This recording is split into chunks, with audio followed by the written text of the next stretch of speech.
சிறந்ததொரு மேகம் போல அருள்பவா உனை நினைந்து நலம் வேண்டி வருகின்றோம் கிரிவலம்.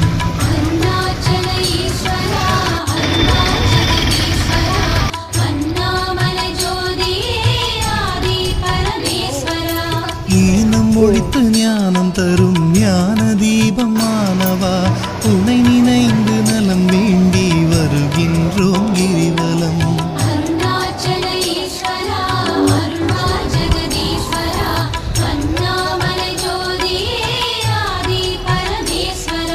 கானம் பாடி போற்றும் போது மனம் மகிழ்ந்து உனை நினைந்து நலம் வேண்டி வருகின்ற